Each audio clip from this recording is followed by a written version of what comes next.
আমরা দলের প্রতি আনুগত্যশীল এবং দলই আমাদের পরিবার, দল আমাদের দুঃখ, দল আমাদের কষ্ট, দল আমাদের আনন্দ, দল আমাদের সফলতা, দল আমাদের হতাশা, দল আমাদের আনন্দ, সব কিছুর ভিতরে দল।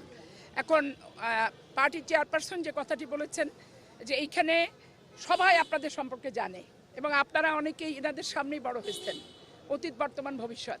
তাহলে এই যে কমিটি, এই স্ট্যান্ডিং কমিটি ওনার সভাপতিত্বে, এইটার প্রতি আপনাদের আস্থা আছে তো? তা আমাদের তো অবশ্যই আস্থা আছে। তখন বলছে তাহলে আমরা সবাই মিলে বসে যে সিদ্ধান্তটা নেব সেটা আপনারা মেনে নেবেন। অবশ্যই মেনে নেব। আর উনি আরেকটা কথা বলেছেন যে এইখানে ইচ্ছা করলে তার 1000 লোককে মেয়েদেরকে আমি প্রোভাইড করতে এমপিতে পারবো না। তো সেইখানে যখন 36টা নিবে তো সেইখানে সকলেরই যোগ্যতা হয়তো অনেক, তারপরেও তো বাদ পড়বে ম্যাক্সিমামটাই, 35 জনের ছাড়া বাদ বাকি তো বাদ পড়বে। তো এইটা নিয়ে আবার মনে করেন না যে দল থেকে বাদ হয়ে গেলাম, এটা হলো সেটা হলো, মন খারাপ করবেন না, কষ্ট পাবেন না, এই কথাটা বলেছে। তো সেইখানে আমরা সবাই একমত পোষণ করেছি। একমত পোষণ করে আমরা সবাই ওনার সভাপতিত্বে স্ট্যান্ডিং কমিটিকে আমরা দায়িত্ব দিয়েছি যে উনি টোটাল 35টা গোটা বাংলাদেশ থেকে নির্ধারিত করে পার্লামেন্টের ফর্ম ফিল আপ করিয়ে পার্লামেন্টে পাঠাবে।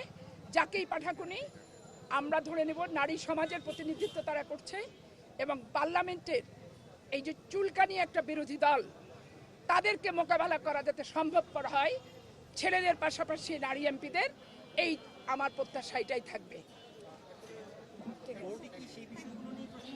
বোর্ডে ওইটুকু কথা হচ্ছে, কারণ এখানে আপনাদের বুঝতে হবে 1900 থেকে 900 মতো এখানে সাক্ষাৎ প্রার্থী। তো সেখানে আপনার আজকে যে বিভাগগুলো ডেকেছে উনি প্রত্যেককে ইন্ডিভিজুয়ালি কথা বলতে গেলে উনি 1 মাসও শেষ করতে পারবেন না এটা। আর মেয়েদের তো একটু বহিঃপ্রকাশটা বেশি, মানে সব কিছুই বলতে যাবে, সব কিছু করতে যাবে, দিয়ে তখন থামানো তো কঠিন, তাই না বলেন?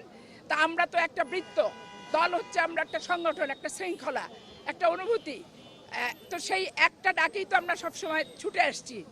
তো আমাদের যে স্থায়ী কমিটি এবং আজকে যিনি সভাপতিত্ব করছেন গণপ্রজাতন্ত্রী বাংলাদেশের মাননীয় প্রধানমন্ত্রী জনাব তারেক রহমান সাহেব, আমরা পূর্ণ আস্থা ব্যক্ত করে ওনাদের হাতেই দায়িত্ব অর্পণ করে আমরা আসছি। কারণ আমি যেমন আমার কোনো বায়োডাটা দিই নাই, কোনো কিছু দিই নাই, কারণ আমি ওনাদের সামনে বড় হয়েছি, সেই এরশাদ বিরোধী আন্দোলন থেকে অদ্যাবধি পর্যন্ত ওনাদের সামনে আমার বিয়ে, আমার বাচ্চা হওয়া, বাচ্চার মা হওয়া।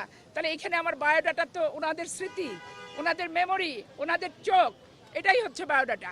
তো সেইটার প্রতি আমি পূর্ণ আস্থা, সবাই আমরা আস্থাশীল।